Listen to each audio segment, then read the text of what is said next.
ഈ മണിക്കൂറിൽ ഇതുവരെയുള്ള വാർത്തകൾ വേഗത്തിൽ നോക്കാം.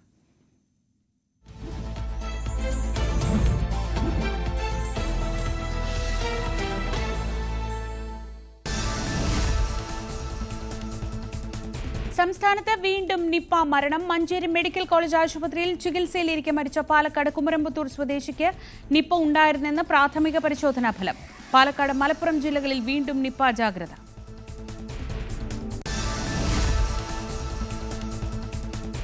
ചെന്നൈക്കടുത്ത് തിരുവള്ളൂരിൽ ഗുഡ്സ് ട്രെയിൻ പാളം തെറ്റി മറിഞ്ഞ് തീപിടിച്ചു. പുലർച്ചെ 5 മണിയോടെ ഉണ്ടായ അപകടത്തിൽ 4 വാഗണുകൾ പൂർണ്ണമായി കത്തിനശിച്ചു. ആളപായമില്ല. വാഗണുകളിൽ ഉണ്ടായിരുന്നത് ചെന്നൈ തുറമുഖത്തു നിന്നുള്ള ഡീസലും പെട്രോളിയം ഉൽപ്പന്നങ്ങളും. ചെന്നൈ ആരക്കോണം പാതയിൽ ഗതാഗതം തടസ്സപ്പെട്ടു. 8 ട്രെയിനുകൾ റദ്ദാക്കി.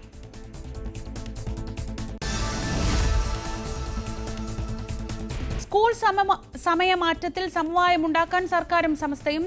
സർക്കാർ അയഞ്ഞതോടെ ചർച്ചയ്ക്ക് കളമൊരുങ്ങുന്നു. സർക്കാർ പറയുന്ന സമയത്ത് കൂടിക്കാഴ്ചയാകാമെന്ന സമസ്ത. രാവിലത്തെ 1/4 മണിക്കൂറിന് ചൊല്ലിയാണ് തർക്കം.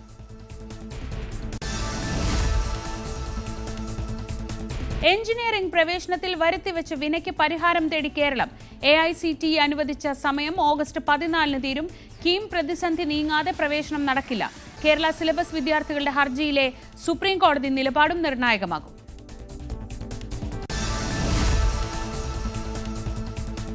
ധർമ്മസ്ഥലയിലെ 100 കണക്കിന് കൊലപാതകങ്ങളുടെ ചുരുളഴിഞ്ഞത് PU കോളേജ് വിദ്യാർത്ഥിനി സൗജന്യയുടെ ദുരൂഹ മരണത്തിന് ശേഷം.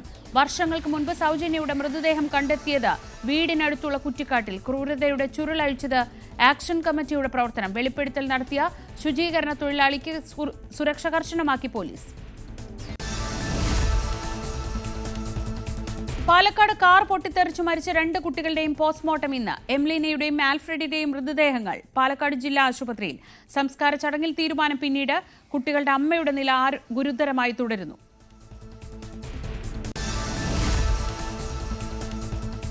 പിടിയിലായ യൂട്യൂബർ റിൻസി മുംതാസിന്റെ സിനിമാ ബന്ധങ്ങൾ ചികഞ്ഞ പോലീസ്. പല പ്രമുഖർക്കും ലഹരി എത്തിച്ചെന്ന കണ്ടെത്തൽ.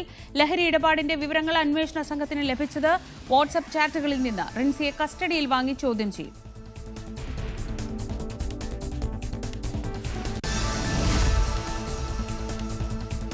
റിൻസിയുടെ അറസ്റ്റിനെ തുടർന്ന് സിനിമാ താരങ്ങളും സംവിധായകനും ഉൾപ്പെടെ 4 പേരെ ഫോണിൽ വിളിച്ച് വിവരം തേടി പോലീസ്.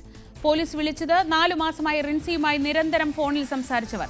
സിനിമാ പ്രൊമോഷനു വേണ്ടിയായിരുന്നു കോളുകൾ എന്ന മറുപടി. സാമ്പത്തിക ഇടപാട് നടന്നോ എന്നും പരിശോധിച്ച് പോലീസ്. വടക്കൻ കേരളത്തിൽ ഇന്ന് കനത്ത മഴ. തൃശൂർ മുതൽ കാസർഗോഡ് വരെയുള്ള ജില്ലകളിൽ യെല്ലോ അലർട്ട്. ശക്തമായ കാറ്റിനും സാധ്യത.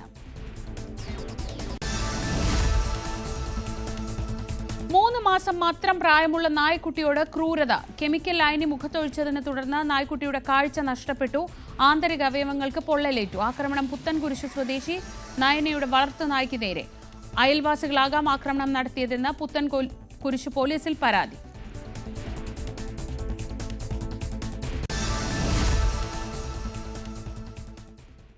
ഈ വാർത്തയുടെ വിശദാംശങ്ങളിലേക്കാണ് നമ്മൾ ആദ്യം പോകുന്നത്. ഈ നായ്ക്കുട്ടിയുടെ കാഴ്ച നഷ്ടപ്പെട്ടിട്ടുണ്ട്. ആന്തരിക അവയവങ്ങൾക്ക് പൊള്ളലേറ്റിട്ടുണ്ട്. നവമി ദിനേശ് വിവരങ്ങൾ നൽകും. നവമി, വളരെ വേദനിപ്പിക്കുന്ന ഒരു കാര്യമാണ്. കാരണം ഒരു 3 മാസം പ്രായം എന്നൊക്കെ പറയുമ്പോൾ തീരെ കുഞ്ഞാണ്. എന്തിനാണ് അത്തരം ഒരു മിണ്ടാപ്രാണിയോട് ഇങ്ങനെ ഒരു ക്രൂരത ചെയ്യുന്നത് എന്നതാണ് ആദ്യത്തെ സംശയം. എന്താണ് ഇതിന് പിന്നിൽ സംശയിക്കുന്ന കാര്യങ്ങൾ? ഈ കുടുംബപരമായുള്ള തർക്കമോ അങ്ങനെ എന്തെങ്കിലും ആണോ? എന്താണ് നമുക്ക് ലഭിക്കുന്ന വിവരങ്ങൾ?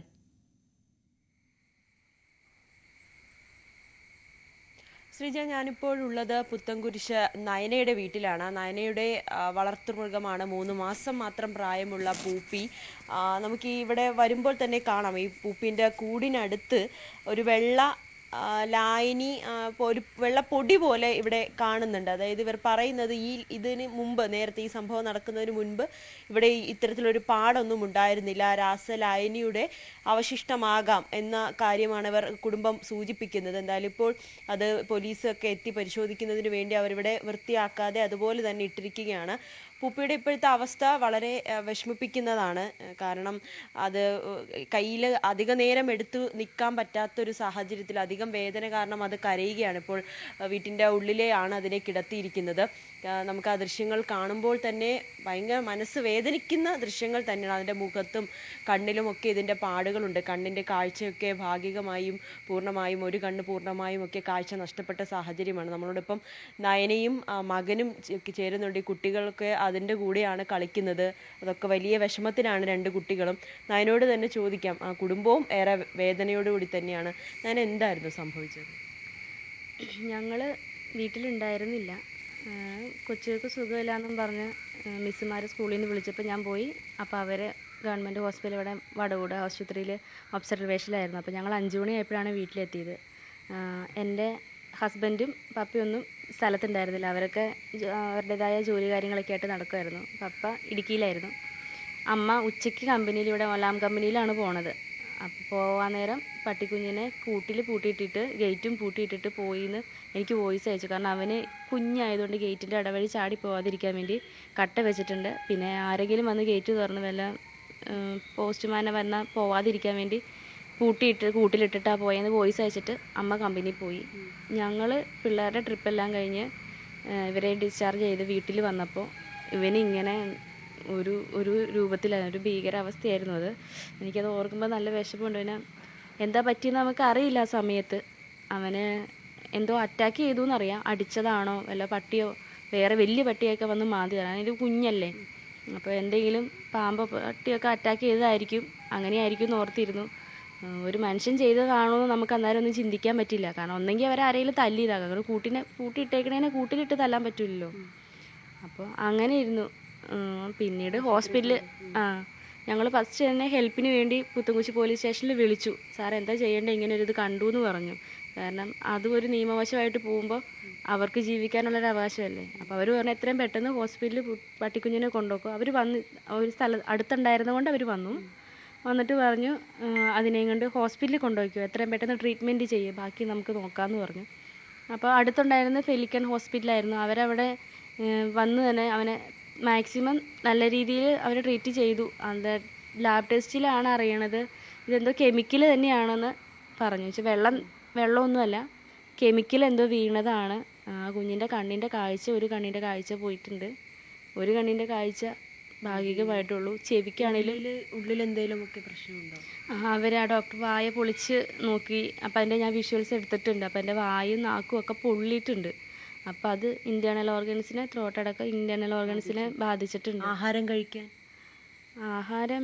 കഴിക്കുമെന്ന് ചോദിച്ചാൽ ചിലപ്പോൾ ഇങ്ങനെ അങ്ങ് കഴിക്കും. പക്ഷെ അവന് നേരത്തെ പോലെ കഴിക്കുന്നില്ല.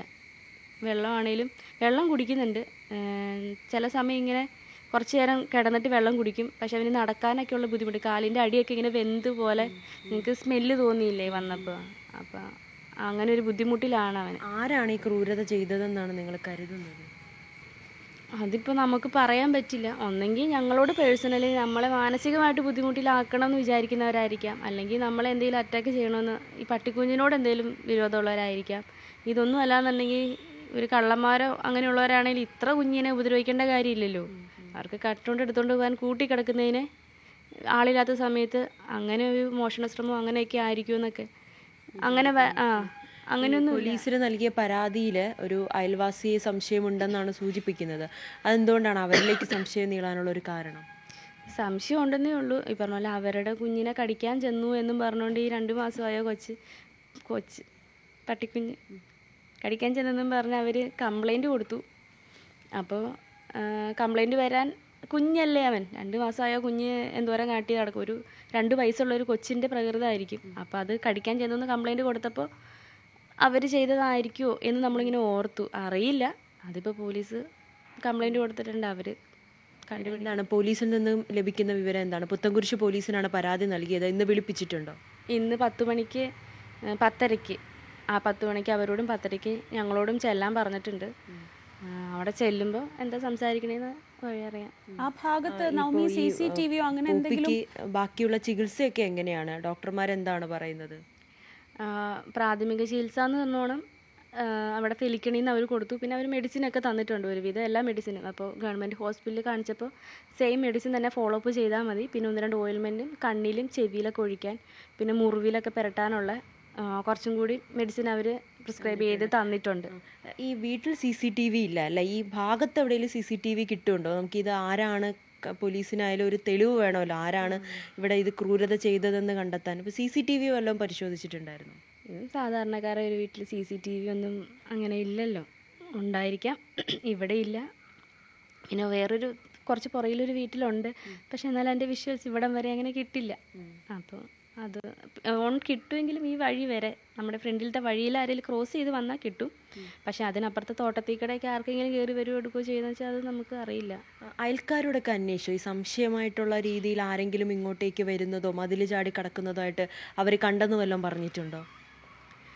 അങ്ങനെയൊന്നും പറഞ്ഞിട്ടില്ല. പക്ഷേ തിങ്കളാഴ്ച ആയതുകൊണ്ട് തന്നെ പിള്ളേർ സ്കൂളിൽ പോകണ ഒരു സമയമുണ്ട്. ഇവിടെ ഈ പരിസരത്തുള്ള എല്ലാ കുട്ടികളും ഈ കുഞ്ഞിൻ്റെ കൂടെ കളിക്കാൻ വരും. അപ്പം മോനുമായിട്ട് പൂപ്പിക്കുട്ടനുമായിട്ട് ഭയങ്കര കൂട്ടവരെല്ലാവരും. അപ്പോൾ അവൻ അതിലൊക്കെ 1-2 പിള്ളേരുണ്ട്, രോഹിത്ത്, തമ്പുരും ഒക്കെ. പിള്ളേർ സ്കൂൾ വിട്ടുന്ന സമയത്ത് അവർ സ്കൂളിൽ ബാഗ് വെച്ചിട്ട് ഓടി വരും, ഇവരുടെ അടുത്തേക്ക് വരും. അപ്പം അങ്ങനെ ഞങ്ങളില്ലാന്ന് അവർക്ക് അറിയില്ലായിരുന്നു. ആ കൊച്ചു വന്ന് നോക്കിയപ്പോൾ പൂപ്പീനെ കണ്ടിട്ട് പേടിച്ചു പോയി. അപ്പോൾ അവൻ ചെന്നിട്ട് വീട്ടിൽ ചെന്ന് പറഞ്ഞു. അപ്പം എൻ്റെ ഒരു കൂട്ടുകാരി തന്നെയാണ് അയൽവക്കത്തല്ലേ. അപ്പോൾ ഇങ്ങനെ പൂപ്പിക്കൂട്ടനെ കണ്ടിട്ട് പേടിച്ചു പോയെന്ന് കൊച്ചു വന്ന് പറഞ്ഞായിരുന്നു. പക്ഷെ ഇങ്ങനെയായിരുന്നു എന്ന് അറിയില്ലായിരുന്നു എന്ന് അവൻ പിന്നീട് പറഞ്ഞു. എത്ര മണിയായി സമയം? അവൻ സ്കൂൾ വിട്ട് വരുന്നത് 4:15, 4:30 കണ്ട. ആ സമയത്താണ് അല്ലേ? ആ സമയത്ത് 4 മണിക്ക് ഇടയിലായിരിക്കും ഇത് സംഭവിച്ചതെന്ന് തോന്നുന്നു അല്ലേ? അതെ, ആ സമയത്ത് കൊച്ച് തമ്പുരു വന്ന് നോക്കിയപ്പോൾ അവനെ കണ്ടു പേടിച്ചിട്ട് അവൻ പോയി എന്ന് പറഞ്ഞു. അപ്പോൾ അതിന് മുമ്പ് നടന്നിട്ടിരിക്കാം. അപ്പോൾ ഞങ്ങൾ വരുമ്പോൾ 5 മണിയായില്ലേ. അപ്പോൾ അത്രയും നേരം കുഞ്ഞ് വേദന തിന്ന് കിടന്ന് കാണും.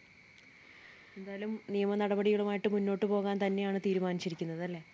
തീർച്ചയായും. കാരണം മനുഷ്യരാണേലും മൃഗമാണേലും ഈ ഭൂമിയിൽ ജീവിക്കാൻ എല്ലാവർക്കും ഒരു അവകാശമുണ്ട്.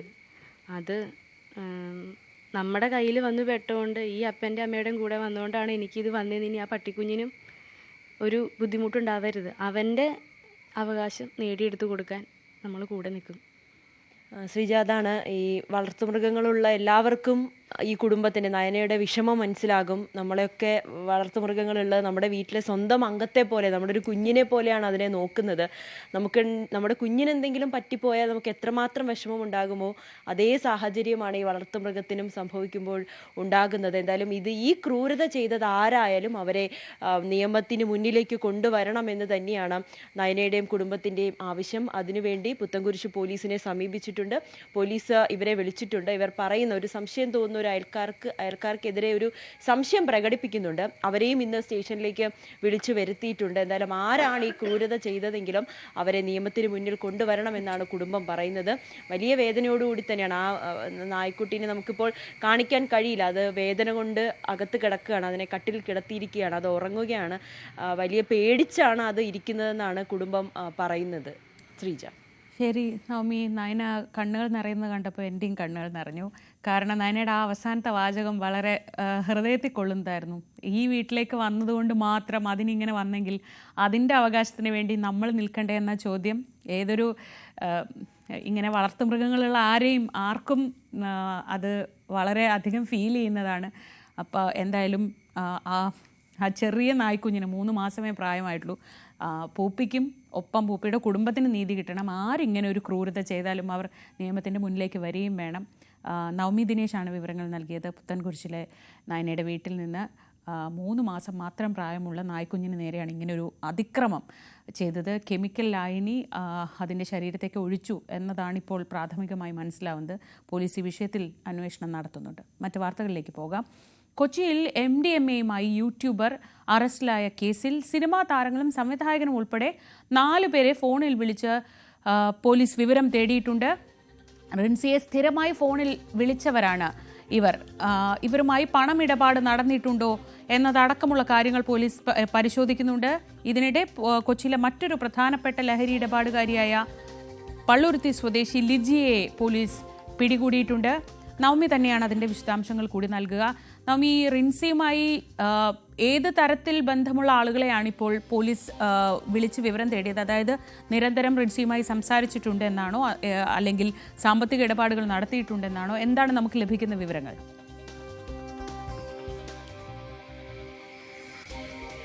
ശ്രീജ, തുടക്കം മുതൽ തന്നെ പോലീസ് പറയുന്നത് കഴിഞ്ഞ 6 മാസമായാണ് റിൻസി കാക്കനാട് ഫ്ളാറ്റ് എടുത്ത് അവിടെ വെച്ച് ലഹരി പാർട്ടികളും ലഹരി വിതരണവും ഒക്കെ നടത്തിയിരുന്നത്. റിൻസിയെ കാണാൻ സിനിമാ മേഖലയിലുള്ളവരൊക്കെ അവിടെയാണ് എത്തുന്നതും അവിടെ നിന്നാണ് ലഹരി വാങ്ങുന്നതെന്നും നേരത്തെ തന്നെ പോലീസ് വ്യക്തമാക്കിയിരുന്നു. ഇതിന്റെ അടിസ്ഥാനത്തിൽ റിൻസിയുടെ ഫോൺ പരിശോധിച്ചിരുന്നു. ആ ഫോൺ പരിശോധനയിലാണ് ചില വാട്സപ്പ് ചാറ്റുകൾ, ഫോൺ കോളുകൾ അടക്കം പോലീസിന് ലഭിക്കുന്ന സാഹചര്യമുണ്ടായത്. ഇതിൽ ഫോൺ റെക്കോർഡുകളും ഒക്കെ കിട്ടിയിട്ടുണ്ട്. അതുമെല്ലാം പോലീസ് പരിശോധിക്കുകയാണ്. ചില റെക്കോർഡുകൾ ഡിലീറ്റ് ചെയ്ത നിലയിലും കാണപ്പെട്ടിട്ടുണ്ട്. ഇതിൽ നിന്നാണ് പോലീസ് ഇപ്പോൾ നിരന്തരം 6 മാസമായി നിരന്തരം റിൻസിയുമായി ഫോണിൽ സംസാരിക്കുന്ന സിനിമാക്കാരെ കേന്ദ്രീകരിച്ചാണ് ഇപ്പോൾ അന്വേഷണം പുരോഗമിക്കുന്നത്. ഇതിൽ താരങ്ങൾ ഉൾപ്പെടെ 4 പേരെയാണ് റിൻസി നിരന്തരം ഫോണിൽ ബന്ധപ്പെടുന്നത്. ഇവരെ ഫോണിൽ വിളിച്ച് കാര്യങ്ങൾ അന്വേഷിച്ചു. അതിലൊരു സംവിധായകനുമുണ്ട്. ഇവരോടൊക്കെ കാര്യം അന്വേഷിക്കുമ്പോൾ അന്വേഷണ സംഘത്തോട് പറയുന്നത് സിനിമയുമായി ബന്ധപ്പെട്ട ഈ സിനിമ പ്രമോഷനും മറ്റ് പരിപാടികളുമായി ബന്ധപ്പെട്ട കാര്യങ്ങളാണ് റിൻസിയുമായി സംസാരിക്കുന്നതെന്നാണ് ഇവർ പറഞ്ഞത്. പക്ഷെ അത് പൂർണ്ണമായും വിശ്വാസത്തിലെടുക്കാൻ പോലീസ് തയ്യാറായിട്ടില്ല. ഇവരുമായി പണമിടപാട് നടത്തിയിട്ടുണ്ടോ എന്നാണ് അന്വേഷണ സംഘത്തിന് കണ്ടെത്തേണ്ടത്. അതിനുവേണ്ടി റിൻസിയുടെ ബാങ്ക് അക്കൗണ്ടുകൾ അടക്കം വിശദമായി പരിശോധിക്കും.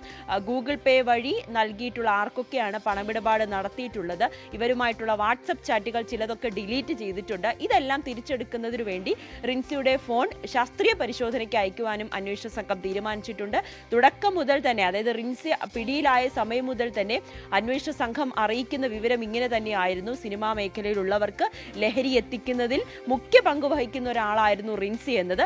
അതൊക്കെ ഏകദേശം ഉറപ്പിക്കുന്ന രീതിയിലേക്ക് തന്നെ പോകുന്നുണ്ട്. പക്ഷേ ഈ സിനിമാ താരങ്ങളുടെ പേരുകൾ അല്ലെങ്കിൽ ഈ സംവിധായകന്റെ ഉൾപ്പെടെ പേര് പുറത്തുവിടാനായി അന്വേഷണ സംഘം തയ്യാറായിട്ടില്ല. പക്ഷെ അപ്പോഴും വ്യക്തമാക്കുന്നത് സിനിമയിലെ പ്രധാനപ്പെട്ട യുവതാരങ്ങളടക്കം, അത് നായികമാരടക്കമുള്ളവരുമായി റിൻസി ബന്ധം പുലർത്തിയിരുന്നു, ഇടപാടുകൾ നടത്തിയിരുന്നു. ഒരു യുവ സംവിധായകനും ഉൾപ്പെടെ റിൻസി ഇക്കാര്യങ്ങൾ, ലഹരി ഇടപാടുകളും ലഹരിയുമായി ബന്ധപ്പെട്ട സംസാരങ്ങളൊക്കെ നടത്തിയിരുന്നു എന്ന് ഉറച്ചു തന്നെയാണ് അന്വേഷണ സംഘം വിശ്വസിക്കുന്നത്. അങ്ങനെയുള്ള തെളിവുകളുമൊക്കെ ലഭിച്ചിരുന്നു. അതിന്റെ അടിസ്ഥാനത്തിലാണ് അവരുമായി ബന്ധപ്പെടുകയും അവരോട് ഇക്കാര്യങ്ങൾ ചോദിച്ചറിയുകയും ഒക്കെ ചെയ്തിരിക്കുന്നത്. എന്തായാലും ഇവർക്കെതിരെ കൃത്യമായിട്ടുള്ള തെളിവുകൾ ഉണ്ടെങ്കിൽ മാത്രമേ കൂടുതൽ ചോദ്യം ചെയ്യലടക്കമുള്ള കാര്യങ്ങളിലേക്ക് അന്വേഷണ സംഘത്തിന് കടക്കാൻ കഴിയുകയുള്ളൂ. അടുത്ത ലക്ഷ്യം ഇവരെ കസ്റ്റഡിയിൽ ആവശ്യപ്പെടുക എന്നതാണ്. റിൻസിക്കായി നാളെ കസ്റ്റഡി അപേക്ഷ, നാളെ തിങ്കളാഴ്ചയാണ്, തിങ്കളാഴ്ച കസ്റ്റഡി അപേക്ഷ നൽകും. ചൊവ്വാഴ്ചയോ ബുധനാഴ്ചയോ കസ്റ്റഡിയിൽ ലഭിച്ചതിന് ശേഷം തെളിവെടുപ്പ്, വിശദമായ ചോദ്യം ചെയ്യൽ എന്നടക്കമുള്ള കാര്യങ്ങളിലേക്ക് കടക്കുവാനാണ് അന്വേഷണ സംഘം തീരുമാനിച്ചിരിക്കുന്നത്. അതോടൊപ്പം തന്നെയാണ് ഇന്ന് ലഹരി ഇടപാട് നടത്തുന്ന മറ്റൊരാളെ കൂടി, ലിജി എന്ന് പറയുന്ന ഒരു യുവതിയെ കൂടി അന്വേഷണ സംഘം പിടികൂടിയിട്ടുണ്ട്. ഇവർ ബംഗളൂരിൽ നിന്നും ലഹരി എത്തിച്ച് ഹോട്ടലുകൾ കേന്ദ്രീകരിച്ച്, ഹോട്ടലുകളിൽ തമ്പടിച്ച് അവിടെ വെച്ച് ലഹരി കൈമാറുന്ന വ്യക്തിയാണെന്ന് മനസ്സിലായി. 21 ഗ്രാം MDMA ആണ് ഇവരിൽ നിന്നും പിടികൂടിയത്. ഇവരുമായി ബന്ധപ്പെട്ട് ബാക്കിയുള്ളവരെ, ഈ ലഹരി വാങ്ങാൻ എത്തിയവരെ കൂടി പിടികൂടുന്നതിനുള്ള ശ്രമത്തിലാണ് അന്വേഷണ സംഘം. ശരി, നവമി ദിനേശാണ് വിവരങ്ങൾ നൽകിയത് കൊച്ചിയിൽ നിന്ന്. ധർമ്മസ്ഥലയിലെ കൊലപാതക പരമ്പരകളിലെ വെളിപ്പെടുത്തലിൽ ഏറ്റവും നിർണായകമായത് സൗജന്യ എന്ന പെൺകുട്ടിയുടെ കൊലപാതക കേസാണ്. PU കോളേജ് വിദ്യാർത്ഥിനിയായിരുന്ന സൗജന്യയുടെ മൃതദേഹം വീടിന് സമീപമുള്ള കുറ്റിക്കാട്ടിൽ നിന്നാണ് അന്ന് കണ്ടെത്തിയത്. പിന്നീട് ജസ്റ്റിസ് ഫോർ സൗജന്യ എന്ന പേരിൽ നടത്തിയ ആക്ഷൻ കമ്മിറ്റിയുടെ പ്രവർത്തനമാണ് ഇപ്പോൾ ഈ ശുചീകരണ തൊഴിലാളിയുടെ വെളിപ്പെടുത്തൽ വരെ എത്തിച്ചത്. നീതിക്കായി സൗജന്യയുടെ കുടുംബം ഇപ്പോഴും പോരാട്ടം തുടരുകയാണ്. ನಾವು 13 ವರ್ಷದಿಂದ ಹೋರಾಟ ಮಾಡ್ತಿದ್ವಿ. ಇವತ್ತಿನಗೂ ನ್ಯಾಯ ಸಿಕ್ಕಿಲ್ಲ. ಅಂದರೆ 2012ರಲ್ಲಿ ನನ್ನ ಮಗಳ ಅತ್ಯಾಚಾರ ಮಾಡಿ ಕೊಲೆ ಮಾಡಿದ್ದಾರೆ ನೇತ್ರಾವತಿಯಲ್ಲಿ. ಬಸ್ಸಿನಿಂದ ಇಲ್ಲಿದ್ದು ನಡ್ಕೊಂಡು ಬರುವಾಗ, ಅಂದರೆ ಬೆಳಿಗ್ಗೆ ಏನು ತಿನ್ನದೆ ಮಗು ಹೋಗಿದ್ದಾಳೆ. ಮಧ್ಯಾಹ್ನ ಊಟಕ್ಕೆ ಬರ್ತಾನೆ ಅಂತ ಹೇಳಿ 4 ಕಾಲಿಗೆ ನೇತ್ರಾವತಿ ದಾಟಿದ್ದಾಳೆ. ನೇತ್ರಾವತಿಯಿಂದ ಕಿಡ್ನಾಪ್ ಮಾಡಿ ಅತ್ಯಾಚಾರ ಮಾಡಿ ಮೈಯಲ್ಲಿ ಎಷ್ಟು ಜಾಗಿದೆ ಅಷ್ಟಕ್ಕೆಲ್ಲ ಕಚ್ಚಿ ಅತ್ಯಾಚಾರ ಕೊಲೆ ಮಾಡಿದ್ದಾರೆ. ಅದೇ ಜಾಗದಲ್ಲಿ ನಾವು ಅದೇ ದಿವಸ ಹುಡುಕಾಡಿದ್ದೇವೆ, ಸಿಕ್ಕಿಲ್ಲ. ಮಗಳ ಬಾಡಿ ಏನು ಸಿಕ್ಕಿಲ್ಲ. ಮರುದಿವಸ ಅದೇ ಜಾಗದಲ್ಲಿ ಸಿಕ್ಕಿದೆ. ಆನಂತರ ನಾನು ಮನೇಲಿದ್ದಾಗ ನಾನು ಕೇಳಿದೆ, ಮಗಳು ಸಿಕ್ಕಿದ್ದಿಲ್ಲ ಅಂತ. ಸಿಕ್ಕಿದ್ದಲ್ಲ, ಸೇಫ್ ಆಗಿದ್ದಲ್ಲ, ಈಗ ಕರ್ಕೊಂಡು ಬರ್ತಾನೆ ನನಗೆ ಹೇಳಿದ್ಳು. ಆದರೆ ನನಗೆ ನಂಬಿಕೆ ಬರಲಿಲ್ಲ, ಮಗಳು ಜೀವಂತಗಿದ್ದಲ್ಲ ಇಲ್ವಾ ಅಂತ. ಎಲ್ಲರೂ ಸಾಯಂಕಾಲ ಬರುವಾಗ ಎಣ್ಣೆ ತಗೊಂಡು ಬರುವಾಗ ನಮಗೆ ಗೊತ್ತಾಗಿತ್ತು ಮಗಳು ಈ ರೀತಿ ಆಗಿದ್ದಲ್ಲ ಅಂತ. ನಮ್ಮ ಮಗಳ ಅತ್ಯಾಚಾರ ಪ್ರಕರಣದಲ್ಲಿ, ಇಷ್ಟೆಲ್ಲ ಕೊಲೆಯಾದ ಪ್ರಕರಣದಲ್ಲಿ ಅವರು ಕೂಡ ಒಂದು ಇನ್ವಾಲ್ವ್ ಆಗಿದ್ದಾರೆ ಅನ್ನುವಂಥ ನಂದು ಅನುಮಾನ ಇದೆ. ಪಕ್ಕ ಅವರನ್ನು ಕೂಡ ತನಿಖೆ ಮಾಡಬೇಕು. ನಾನು SP ಅವರಿಗೆ ಕೂಡ ಕೈ ಮುಗಿದು ಕೇಳ್ತಾ ಇದ್ದೇನೆ, ನನ್ನ ಮಗಳ ಒಂದು ತನಿಖೆ 13 ವರ್ಷದಿಂದ ನಾವು ಒಂದು ತನಿಖೆ ಮಾಡಬೇಕಂತ ನಾವು ಇದು ಕೊಟ್ಟರು ಕೂಡ ಅದು ತನಿಖೆ ಮಾಡಿಲ್ಲ. ಅವರಿಂದಲೂ ನಮಗೆ ನ್ಯಾಯ ಸಿಗಲಿ ಅಂತ ನಾವು ಅವ್ರ ಹತ್ರ ಕೇಳ್ತಾ ಇದ್ದೀವಿ. 2012 പ്രീ യൂണിവേഴ്സിറ്റി വിദ്യാർത്ഥിനിയായിരുന്ന സൗജന്യയെ കൊല്ലപ്പെട്ട നിലയിൽ കണ്ടെത്തിയത്. ബലാത്സംഗത്തിനിരയായി കൊല്ലപ്പെട്ട നിലയിൽ കണ്ടെത്തുകയായിരുന്നു. സമീപത്തെ കുറ്റിക്കാട്ടിൽ നിന്നാണ് സൗജന്യയുടെ മൃതദേഹം കിട്ടുന്നത്. ഇതേ തുടർന്ന് സൗജന്യയുടെ കുടുംബം, ഇപ്പോൾ നമ്മളോട് സംസാരിച്ചത് സൗജന്യയുടെ അമ്മയാണ്, വലിയൊരു നിയമ പോരാട്ടം തന്നെ അവർ നടത്തി. ആ കേസിൻ്റെ അന്വേഷണവും അല്ലെങ്കിൽ ആ കേസിനെ തുടർന്ന് അവിടെ ഉണ്ടായ പ്രക്ഷോഭങ്ങളൊക്കെയാണ് പിന്നീട് ഈ ധർമ്മസ്ഥലയിൽ നിരന്തരം ഇങ്ങനെ പെൺകുട്ടികളെ കാണാതാവുന്നതും ബലാത്സംഗത്തിന് ഇരയാവുന്നതും കൊല്ലപ്പെടുന്നതുമായുള്ള ഈ ഒരു കൂട്ടക്കൊലപാതക പരമ്പരയിൽ അതിൽ ഏറ്റവും ഒടുവിലാണ് ഈ ശുചീകരണ തൊഴിലാളിയുടെ വെളിപ്പെടുത്തൽ വന്നത്. അതിലേക്ക് വരെ എത്തിച്ചത് ഈ സൗജന്യ ആക്ഷൻ കമ്മിറ്റി, സൗജന്യയുടെ മരണത്തെ തുടർന്ന് അവിടെ രൂപീകരിച്ച ആക്ഷൻ കമ്മിറ്റിയുടെ പ്രവർത്തനങ്ങളാണ്. ചുരുക്കത്തിൽ ഈ ധർമ്മസ്ഥലയിലെ വാർത്തകൾ ഇപ്പോൾ പുറത്തേക്ക് വരുന്നതിൽ ഒരു പ്രധാന പങ്ക് 2012 ഒക്ടോബറിൽ കൊല്ലപ്പെട്ട സൗജന്യയ്ക്ക് ഉണ്ടായിരുന്നു. ഈ ആക്ഷൻ കൗൺസിലിൻ്റെ പ്രവർത്തനങ്ങൾ വളരെ സജീവമായി തന്നെ ഇപ്പോൾ നടക്കുന്നുണ്ട്.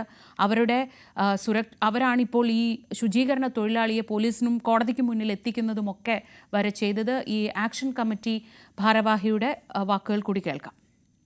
ആ അമ്മയുടെ കരച്ചിലാണ് ഇപ്പോൾ കേൾക്കുന്നുണ്ടോ? ഞങ്ങൾ ഈ സമൂഹം കേൾക്കുന്നുണ്ട് അമ്മയുടെ കരച്ചിൽ. ഒരുപാട് വിഷമമുണ്ട്. ഒരു പ്രതിയെന്ന് പറഞ്ഞ് ഒരു നിരപരാധിയെ പിടിച്ചകത്തിട്ടു, 6 വർഷം അവനെ ശിക്ഷിച്ചു. എന്നിട്ടോ കുറ്റം ചെയ്ത ആരാണ് ഇതുവരെ പിടിക്കാൻ പറ്റില്ല. അവനെ വെറുതെ വിട്ടു കോടതി, വെറുതെ വിട്ട്. ഇപ്പോൾ എല്ലാവരും ഈ മഹേഷ് തിമറോടി എന്ന വ്യക്തിയുടെ നേതൃത്വത്തിൽ ഈ പോരാട്ടം നടത്തുന്നത്, സൗജന്യ പോരാട്ടം. പക്ഷേ ഇതുവരെ ഇനി എന്തൊക്കെയോ മുടന്ത ന്യായങ്ങളും പറഞ്ഞുകൊണ്ട് ഇത് ഇപ്പോൾ അന്വേഷണത്തിൻ്റെ ഭാഗത്തുനിന്ന് ഒരുപാട്, കോടതിയുടെ ഭാഗത്തുനിന്നൊക്കെ ഒരുപാട് കടലാസുകളും കാര്യങ്ങളും അതിനെ അന്വേഷിക്കണമെന്ന് പറഞ്ഞു. പക്ഷേ ഇതൊക്കെ തീരുമാനം നടത്തുകയാണ്. എന്താണ് ഇതിൻ്റെ പുറകിൽ? ആരാണ് സാറേ? ഈ അമ്മയുടെ കണ്ണീരിന് വിലയില്ലേ?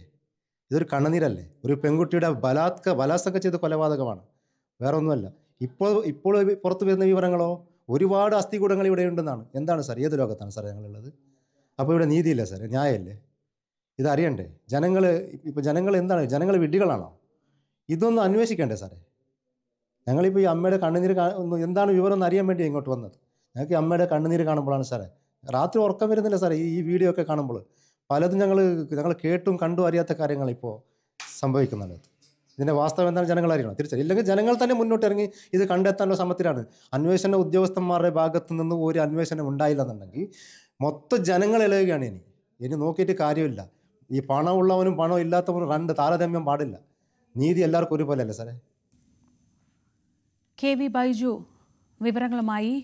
ബൈജു, ഒരുപക്ഷെ ഏതൊരു വലിയ കുറ്റകൃത്യവും എത്ര കാലം കഴിഞ്ഞാലും അതിൻ്റെ എന്തെങ്കിലുമൊക്കെ തെളിവുകൾ ഉണ്ടാവുമെന്നും അത് നിയമത്തിന് മുന്നിലേക്ക് എത്തും എന്നും നമ്മൾ പലതവണ കണ്ടിട്ടുണ്ട്. പക്ഷേ ധർമ്മസ്ഥലയെ പറ്റി അങ്ങനെയൊന്നും പറയാൻ പോലും കഴിയാത്ത രീതിയിൽ പതിറ്റാണ്ടുകളായി തുടരുന്ന അനീതികളുടെയും അധർമ്മങ്ങളുടെയും ഒരു നിര തന്നെ ആ മണ്ണിൽ ഒളിഞ്ഞു കിടപ്പുണ്ടെന്നുള്ളത് ഉറപ്പാണ്. പക്ഷേ അതിനെല്ലാം അത് പുറത്തേക്ക് വരാൻ ഒരു കാരണമായത് സൗജന്യ എന്ന പെൺകുട്ടിയുടെ കൊലപാതകമായിരുന്നു.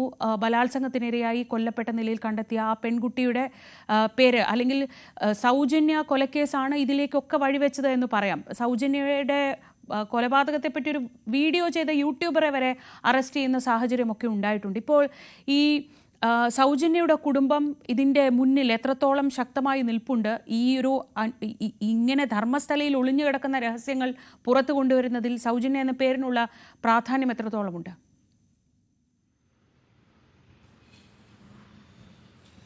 തീർച്ചയായും ശ്രീജ, ഒരു അമ്മയുടെ കണ്ണുനീരാണ് നമ്മൾ കണ്ടത്. ഞാൻ ആ വീട്ടിൽ നേരിട്ട് പോയപ്പോൾ വലിയ സങ്കട കാഴ്ചയായിരുന്നു അവിടെ കാണാൻ സാധിച്ചത്. എന്തായാലും സൗജന്യയെ 2012 ഒക്ടോബർ 9 അതായത് PU കോളേജിൽ +2 വിദ്യാർത്ഥിനിയാണ്. കോളേജിൽ നിന്നും മടങ്ങി വരുന്നതിനിടെ ഒരു സംഘം തട്ടിക്കൊണ്ടുപോവുകയും പിന്നീട് പിറ്റേ ദിവസം ആ സമീപത്തെ കുറ്റിക്കാട്ടിൽ അതിക്രൂരമായി ബലാത്സംഗം ചെയ്ത് കൊലപ്പെടുത്തിയ നിലയിൽ കണ്ടെത്തുകയായിരുന്നു. അതിനുശേഷം വലിയ തോതിലുള്ള പ്രതിഷേധവും പ്രക്ഷോഭവും ഒക്കെ അവിടെ ഉണ്ടായി. അതിലൊരു കേസിൽ മറ്റൊരു പ്രധാനപ്പെട്ട കാര്യം, ഈ കേസിൽ ഒരാളെ പ്രതി ചേർത്തു പോലീസ്. അതായത് അവിടെ തൊട്ട് ആ മലയുടെ മുകളിൽ താമസിക്കുന്ന മാനസിക വൈകല്യമുള്ള ഒരാളെ ഇതിൽ പ്രതി ചേർത്തു. അയാളുടെ താമസിക്കുന്ന ഒരു ഷെഡ് എടുത്ത് ഈ മൃതദേഹത്തിന് കൊണ്ട് അടുത്തിടുകയും അതിനുശേഷം അയാളെ പ്രതിയാക്കുന്ന ഒരു സാഹചര്യമാണ് ഉണ്ടായത്. അത് കുടുംബം ആദ്യം മുതൽ തന്നെ പറഞ്ഞിരുന്നു, ഇയാളല്ല കൊലപാതകം നടത്തിയത്, ഇതിന് പിന്നിൽ വലിയ ശക്തികളുണ്ട്, വലിയ കൂടുതൽ ആളുകളുണ്ട്. പോസ്റ്റ്മോർട്ടം റിപ്പോർട്ടിൽ പോലും 4-ലധികം പേർ ചേർന്ന് അതിക്രൂരമായി ബലാത്സംഗം ചെയ്ത് കൊലപ്പെടുത്തിയെന്നാണ് പോസ്റ്റ്മോർട്ടം റിപ്പോർട്ടിൽ പോലും ഉണ്ടായിരുന്നത്. ഒടുവിൽ കോടതി അയാളെ വിട്ടയച്ചു. ഇപ്പോഴും ഈ കുടുംബത്തിന് നീതി ലഭിച്ചിട്ടില്ല. ഏറ്റവും പുതുതായി ഇവരുടെ ഈ ഒരു കേസ് 2012 ഒക്ടോബർ 9-നാണ് ഈ സൗജന്യ അതിക്രൂരമായി കൊല്ലപ്പെടുന്നത്. അതിനുശേഷം ഇപ്പോൾ ഈ ശുചീകരണ തൊഴിലാളിക്ക് വലിയ തോതിലുള്ള കുറ്റബോധവും മാനസിക സമ്മർദ്ദവും ഉണ്ടായതിനെ തുടർന്ന് ഈ ഒരു കേസാണ് ഇതിന് വഴിവെച്ചത്. ഇപ്പോൾ ജസ്റ്റിസ് ഫോർ സൗജന്യ, അതാണ് ധർമ്മസ്ഥലയിൽ എവിടെ പോയാലും മുഴങ്ങുന്ന ഒരു മുദ്രാവാക്യം. അത്തരത്തിലുള്ള ഒരു ടാഗ് ലൈനോട് കൂടി വലിയ പ്രവർത്തനം, 2000-ഓളം പേർ പങ്കെടുക്കുന്ന ഒരു യോഗം ഞാൻ അവിടെ എത്തുമ്പോൾ അവിടെ നടക്കുന്നുണ്ടായിരുന്നു. അവിടെയൊക്കെ ഒരുപാട് ബാനറുകൾ, വാഹനങ്ങളിലൊക്കെ ജസ്റ്റിസ് ഫോർ സൗജന്യ എന്ന ബോർഡുകൾ. ഒരു പക്ഷേ നമ്മുടെ ഈ വാർത്ത, കഴിഞ്ഞ ദിവസങ്ങളിലെ വാർത്തകൾ പരിശോധിച്ചാൽ അതിന് താഴെയൊക്കെ കമന്റുകൾ കാണാം ജസ്റ്റിസ് ഫോർ സൗജന്യ എന്നത്. അവരുടെ വീട്ടിൽ പോകുന്ന നമുക്ക് ആ ദൃശ്യങ്ങളിൽ കാണാം ഓരോ അടയാളം. അവരുടെ വീടുകളിലേക്ക് ഒരുപാട് പേർ ഇപ്പോൾ പിന്തുണയുമായി പോകുന്നുണ്ട്, ഒരുപാട് മനുഷ്യാവകാശ പ്രവർത്തകർ പോകുന്നുണ്ട്. ഇത്തരത്തിലുള്ള ഒരുപാട് ആളുകളുടെ സപ്പോർട്ട് ഇവർക്കിപ്പോൾ ഉണ്ട്. ഇവർക്ക് വലിയ പ്രതീക്ഷയുണ്ട് ഈ കുറ്റവാളികളെ ഇനിയെങ്കിലും പിടികൂടും എന്നത്. കാരണം ഈ ശുചീകരണ തൊഴിലാളിയുടെ വെളിപ്പെടുത്തലിന് ഏറ്റവും പ്രധാനമായ നിർണായകമായ കാരണമായി മാറിയതും ഈ സൗജന്യ കൊലപാതക കേസ് തന്നെയാണ്. അത്രത്തോളം മൃഗീയമായാണ് ആ കുട്ടിയെ ഇവർ കൊലപ്പെടുത്തിയത്. എന്തായാലും ഈ ശുചീകരണ തൊഴിലാളി 2014 വരെ, അതായത് 95 മുതൽ 2014 വരെ ഇയാൾക്ക് കൃത്യമായി അറിയാം ആരൊക്കെയാണ് ഇത് ചെയ്തത്. കാരണം ഇയാളെ ഏൽപ്പിച്ച സൂപ്പർവൈസർമാർ ആരൊക്കെയാണ് എന്ന കാര്യമൊക്കെ കൃത്യമാണ്. ഇതെല്ലാം ഇപ്പോൾ കോടതിയിൽ മൊഴിയായും അതോടൊപ്പം തെളിവായും ഇദ്ദേഹം നൽകിയിട്ടുണ്ട് എന്നതാണ് ഈ കേസിനെ പ്രധാനമായും എടുത്തു പറയേണ്ടത്. ഏതായാലും ഇപ്പോൾ നമുക്ക് ഏറ്റവും പുതുതായി ലഭിക്കുന്ന വിവരം, ധർമ്മസ്ഥലയിൽ നിന്ന് ലഭിക്കുന്ന വിവരം അനുസരിച്ച് പോലീസ് അതിന്റെ നടപടിക്രമങ്ങൾ ആരംഭിച്ചിരിക്കുന്നു. ഇനി RDOന്റെ ഒരു അനുമതി ഉണ്ടാകണം. അതിനായി ഇവർ റിപ്പോർട്ട് സമർപ്പിച്ചിട്ടുണ്ട്. മൃതദേഹം ഇത്തരത്തിൽ ഈ ശുചീകരണ തൊഴിലാളി വെളിപ്പെടുത്തിയ അനുസരിച്ച് ഈ പ്രദേശങ്ങളിൽ കുടിച്ച് പരിശോധിക്കാനുള്ള അനുമതി അത് RDOയിൽ നിന്ന് ലഭിക്കേണ്ടതുണ്ട്. ഒരു പക്ഷേ നാളെ അത് ലഭിക്കുകയാണെങ്കിൽ നാളെ തന്നെ ഇത്തരത്തിലുള്ള തെരച്ചിൽ കുഴിയെടുത്ത് ഇത്തരത്തിലുള്ള തെരച്ചിൽ നടത്താനുള്ള ഒരു ആലോചനയാണ് ഇപ്പോൾ പോലീസ് നടക്കുന്നത്. അതോടുകൂടി ആ പ്രതികളെല്ലാം ഇതാരാണ് എന്നൊക്കെയുള്ള മൊഴി നൽകിയിട്ടുണ്ട്. അതുകൊണ്ട് തന്നെ ആ ഒരു ഈ മറ്റ് കൊലപാതക പരമ്പരകളുടെ എല്ലാം ചുരുളയുന്നതും എല്ലാം നിർണായകമാവുന്നത് ജസ്റ്റിസ് ഫോർ സൗജന്യ തന്നെയാണ്. സൗജന്യക്ക് നീതി ലഭിക്കണം. ആ വീട്ടിൽ കാണാം, ആ മൃതദേഹം സംസ്കരിച്ച ആ ചിത്രമാണ് നമ്മൾ കാണുന്നത്. അവിടെ വലിയൊരു ബാനർ വെച്ച് അവിടെ ഒരു മരം വെച്ചുപിടിപ്പിച്ചിട്ടുണ്ട്. അവിടെയാണ് സൗജന്യയുടെ മൃതദേഹം അടക്കം ചെയ്തിട്ടുള്ളത്. ഒരുപാട് ആളുകളാണ് ഈ വീട്ടിലേക്ക് ഓരോ ദിവസം വരുന്നത്. ഒരു വനപ്രദേശമാണ്, ഒരുപാട് മരങ്ങൾ തിങ്ങി നിറഞ്ഞ ഒരു പ്രദേശത്താണ് ഈ കുട്ടി ഇവരുടെ കുടുംബവും താമസിക്കുന്നുണ്ടായിരുന്നത്. അവിടുന്ന് ബസ് സ്റ്റോപ്പിൽ നിന്നും ഇത്തരത്തിൽ വരുന്ന സമയത്താണ് ഈ സൗജന്യയെ തട്ടിക്കൊണ്ടുപോകുന്നതും. അത്തരത്തിൽ പിന്നീട് പിറ്റേ ദിവസം അവിടെ ഒരു ബസ് സ്റ്റോപ്പ് ഉണ്ടായിരുന്നത് കാണാനുണ്ടായിരുന്നില്ല. അവിടെ ഒരു CCTV ക്യാമറ ഉൾപ്പെടെ ഉണ്ടായിരുന്നു. ആ ദൃശ്യങ്ങൾ ഉൾപ്പെടെ നശിപ്പിക്കാൻ വേണ്ടിയായിരിക്കാം ആ ബസ് സ്റ്റോപ്പെ അവിടെ കാണാത്ത സാഹചര്യമാണ് ഉണ്ടായത്. അത്തരത്തിൽ വലിയ തോതിൽ സ്വാധീനവും ഗുണ്ട പ്രവർത്തനവും ഒക്കെ നടത്തുന്ന ഒരു സംഘം ഇപ്പോഴും D ഗ്യാങ് എന്നൊക്കെ പറയാവുന്ന തരത്തിൽ അവിടെ പ്രവർത്തിക്കുന്നുണ്ട്. ആര് അവിടെ എത്തിയാലും ശ്രീജ ആ തുടക്കത്തിൽ സൂചിപ്പിച്ചതുപോലെ തന്നെ സൗജന്യ കേസാണ് ഈ സംഭവം. ഒരു യൂട്യൂബർ ഇത്തരത്തിൽ ഒരു തന്റെ യൂട്യൂബിൽ ചിത്രീകരിക്കുകയും വലിയ തോതിൽ കോടിക്കണക്കിന് ആളുകളാണ് അത് കാണുകയും അതിനെ പ്രതികരിക്കുകയും ചെയ്തത്. ആ യൂട്യൂബർക്കെതിരെ പോലും കേസെടുക്കുന്ന സാഹചര്യം. അതോടൊപ്പം മറ്റ് യൂട്യൂബർമാരെയൊക്കെ നമ്മളവിടെ എത്തുമ്പോൾ നമുക്ക് കേൾക്കാൻ സാധിച്ചത് അവരുടെയൊക്കെ യൂട്യൂബുകൾ ബ്ലോക്ക് ചെയ്തു. അതല്ലെങ്കിൽ യൂട്യൂബിന് തടസ്സം, ഇത്തരം വാർത്തകൾ പുറത്തു വരരുത് എന്ന ഒരു കൃത്യമായ ആ കണക്കൂട്ടലിലൂടെ പ്രവർത്തിക്കുന്ന സംഘം ഇപ്പോഴും പ്രവർത്തിക്കുന്നുണ്ടതിന് തെളിവ് തന്നെയാണ് അത്. എന്നാലും ഇപ്പോൾ ഇനി ഏറ്റവും പ്രധാനം വിവരങ്ങൾ നൽകിയത് ഒരു പെൺകുട്ടിയുടെ പേര്, ഒരു പ്രദേശത്ത് നടന്ന വലിയ അനീതിയുടെ മുഴുവൻ, അതിനെതിരായ പോരാട്ടത്തിൻ്റെ മുഴുവൻ പ്രതീകമായി മാറുന്ന കാഴ്ചയാണ് ഇപ്പോൾ ധർമ്മസ്ഥലയിൽ കാണുന്നത്. 2012 കൊല്ലപ്പെട്ട സൗജന്യയുടെ കൊലപാതക അല്ലെങ്കിൽ ക്രൂരമായ ബലാത്സംഗത്തിനിരയായാണ് കുട്ടി കൊല ചെയ്യപ്പെട്ടത്. അതിനെതിരെ ആ കുടുംബം നടത്തിയ പോരാട്ടത്തിൽ നിന്നാണ് ഒരു ആക്ഷൻ കൗൺസിൽ ഉണ്ടാവുന്നത്.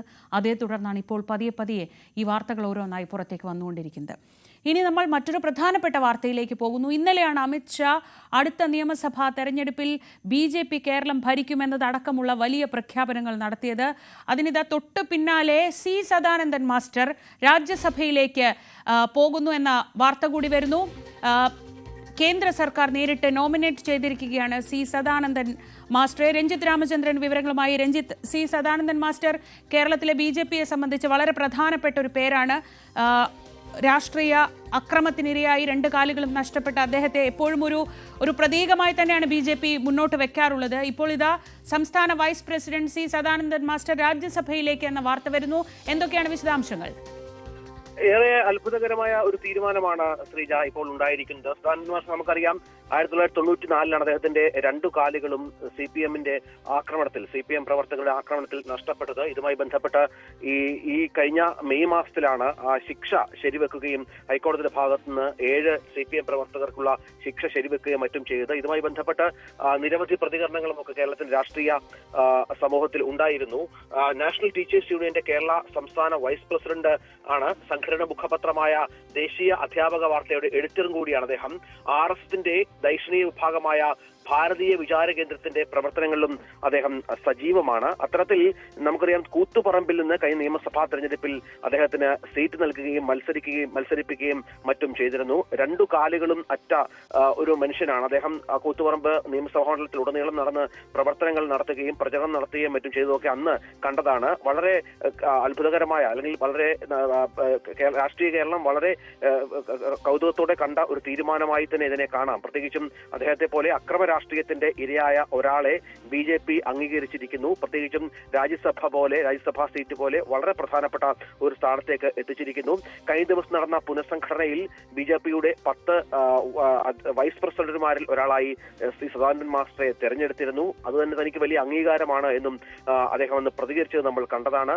മറ്റു പ്രധാനപ്പെട്ട കാര്യം 18 വയസ്സുവരെ സജീവ ഇടതുപക്ഷ പ്രവർത്തകൻ കൂടിയായിരുന്നു സദാനന്ദൻ മാസ്റ്റർ. അതിനുശേഷം അദ്ദേഹം RSSന്റെ ആശയങ്ങളിൽ ആകൃഷ്ടനായി ആ വിചാരത്തിന്റെ ഭാഗമായി മാറുന്ന ഒരു പശ്ചാത്തലമൊക്കെ ഉണ്ടാവുകയായിരുന്നു. താൻ ഒരു ഇടതുപക്ഷ കുടുംബത്തിൽ നിന്നാണ് എന്ന് പലപ്പോഴും പല അഭിമുഖങ്ങളിലും സദാനന്ദൻ മാസ്റ്റർ പറഞ്ഞു കേട്ടിട്ടുണ്ട്. ഇപ്പോൾ ഏതായാലും കേരളത്തിൽ വലിയ തോതിൽ BJP ലക്ഷ്യം വെക്കുന്ന പല കാര്യങ്ങൾക്കും ഒരു നിദാനമാകുന്ന തരത്തിലാണ് ഇപ്പോൾ ഇദ്ദേഹത്തിന്റെ രാജ്യസഭാ പ്രവേശനം എന്ന് വേണം കരുതാൻ. കാരണം അക്രമ രാഷ്ട്രീയത്തിനെതിരെ കഴിഞ്ഞ ദിവസം അമിത് ഷാ കേരളത്തിൽ വന്നപ്പോഴും ഇതുമായി ബന്ധപ്പെട്ട് സംസാരിച്ചതൊക്കെ നമ്മൾ കണ്ടതാണ്. പ്രത്യേകിച്ചും CPM-ന്റെ അതിക്രൂരമായ ആക്രമണത്തിന് ഇരയായ ഒരാളെ ഇത്തരത്തിൽ വളരെ പ്രധാനപ്പെട്ട ഒരു പദവിയിലേക്ക് എത്തിക്കുക എന്നുള്ളത് ഏറെ നിർണായകമായ ഒരു രാഷ്ട്രീയ നീക്കമായി BJP കാണുകയും ചെയ്യുന്നു. തീർച്ചയായും. ഇപ്പോൾ BJP നേതാവ് ശ്രീ N ഹരിദാസ് ടെലിഫോൺ ലൈനിലുണ്ട്. ശ്രീ N ഹരിദാസ്, കൂത്തുപറമ്പിനെ സംബന്ധിച്ച് സി സദാനന്ദൻ മാസ്റ്റർ എന്ന പേര്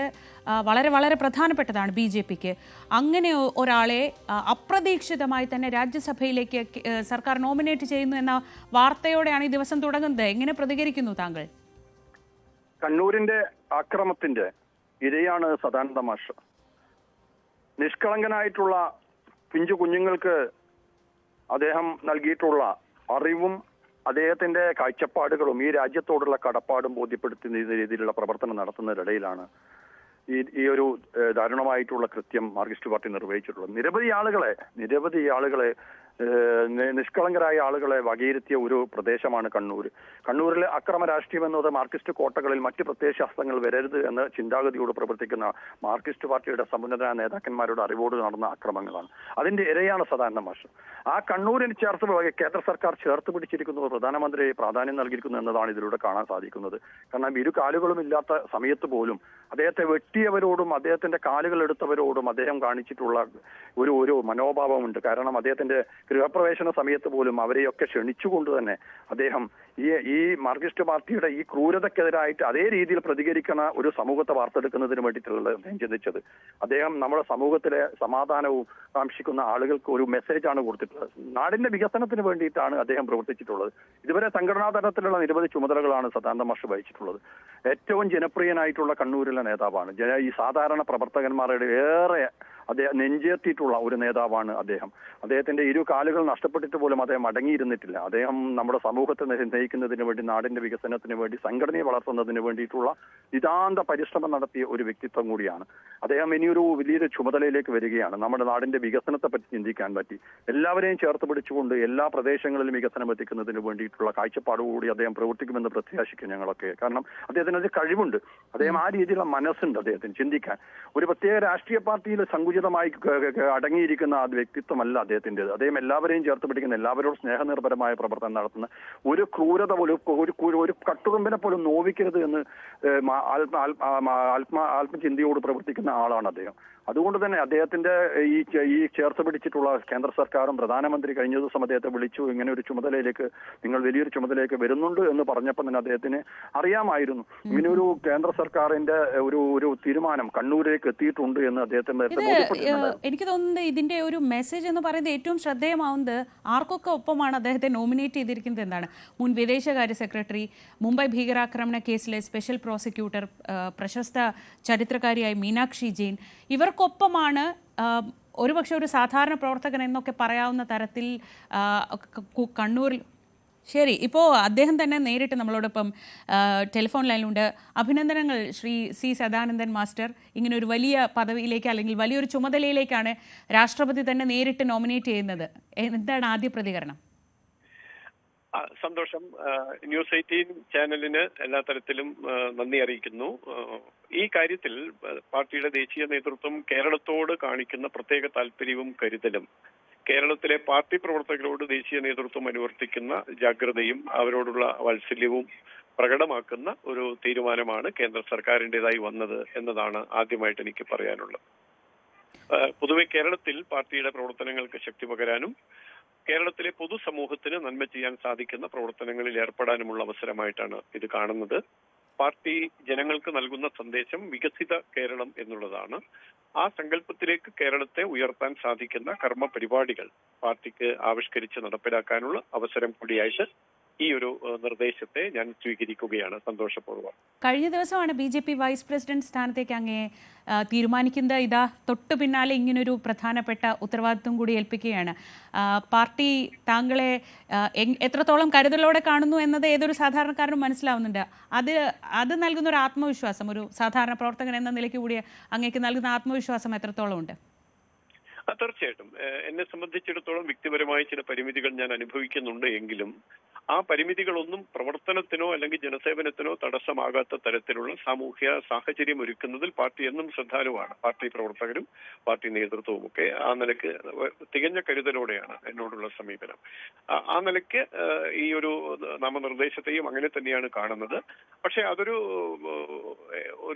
സത്യം വ്യക്തിപരമായി എന്തെങ്കിലും തരത്തിലുള്ള ഒരു കാര്യം ചെയ്യുന്നു എന്നതിനപ്പുറത്ത് ഈ സ്ഥാനത്തിലൂടെ അല്ലെങ്കിൽ ഈ ജനപ്രാതിനിധ്യ സഭയിലേക്കുള്ള നാമനിർദ്ദേശത്തിലൂടെ പാർട്ടി ഉദ്ദേശിക്കുന്നത് കൂടുതൽ കരുത്തോടെ ജനസേവന പ്രവർത്തനം നടത്താനുള്ള സാഹചര്യം ഒരുക്കുന്നു എന്നുള്ള നിലയ്ക്കാണ് ഞാനിതിനെ കാണുന്നത്. രാഷ്ട്രീയമായി നിരീക്ഷിക്കുമ്പോൾ വലിയ കൗതുകം തോന്നുന്നുണ്ട്. ഇന്നലെയാണ് കേന്ദ്ര ആഭ്യന്തരമന്ത്രി അമിത്ഷാ കേരളത്തെക്കുറിച്ചുള്ള, വികസിത കേരളത്തെക്കുറിച്ചും അടുത്ത തെരഞ്ഞെടുപ്പിനെ കുറിച്ചുമുള്ള പദ്ധതികളൊക്കെ ഇന്നലെയാണ് കേരളത്തിൽ വന്ന് പറഞ്ഞത്. അതിനു പിന്നാലെയാണ് കേരളത്തിൽ നിന്ന് ഒരു രാജ്യസഭാംഗത്തെ, അങ്ങേപോലെ ഒരു ആളെ രാജ്യസഭാംഗമായി നോമിനേറ്റ് ചെയ്യുന്നത്. അതൊരു വലിയ രാഷ്ട്രീയ പദ്ധതിയുടെ അല്ലെങ്കിൽ അടുത്ത തെരഞ്ഞെടുപ്പിലേക്കുള്ള ഒരു പ്രധാനപ്പെട്ട തീരുമാനം കൂടിയായി ആരെങ്കിലും കണ്ടാൽ അങ്ങ് എങ്ങനെ പ്രതികരിക്കും?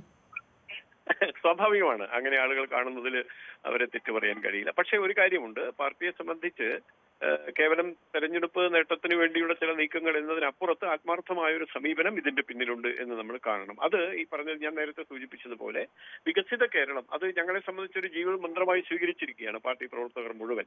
കേരളത്തിൽ അക്ഷരാർത്ഥത്തിൽ നടക്കേണ്ട വികസനം അത് ചില വാഗ്ധോരണികളിലും ചില വാചക കസർത്തുകളിലും മാത്രമായി ഒതുങ്ങുന്ന സാഹചര്യത്തിൽ അതിൽ നിന്ന് വ്യത്യസ്തമായി എന്താണ് വികസനം എന്ന് ജനങ്ങൾക്ക് കാണിച്ചു കൊടുക്കുക. ഇപ്പോൾ നമുക്കറിയാം, കേന്ദ്ര സർക്കാരിന്റെ ഏറ്റവും നല്ല ശ്രദ്ധ നമുക്ക് ലഭ്യമാകുന്നുണ്ട് ഏത് വികസന കാര്യങ്ങളിലും. അത് അടിസ്ഥാന സൗകര്യ വികസനങ്ങളുടെ കാര്യങ്ങളിലായാലും, യുവാക്കളെ സംബന്ധിച്ചായാലും, സ്ത്രീകളെ സംബന്ധിച്ചായാലും, വിദ്യാഭ്യാസ മേഖലയെ സംബന്ധിച്ചായാലും എല്ലാ തരത്തിലുമുള്ള ശ്രദ്ധ കേന്ദ്ര സർക്കാരിൻ്റെതായിട്ട് കേരളത്തിന് ലഭിക്കുന്നുണ്ട്. അപ്പോൾ പാർട്ടിയെ സംബന്ധിച്ച് പാർട്ടിയുടെ കാഴ്ചപ്പാട്, പാർട്ടി കാര്യകർത്താവ് എന്ന് പറയുന്നത് ജനങ്ങളുടെ ദാസന്മാരാണ്, ജനസേവനത്തിന് നിയോഗിക്കപ്പെടുന്നവരാണ്.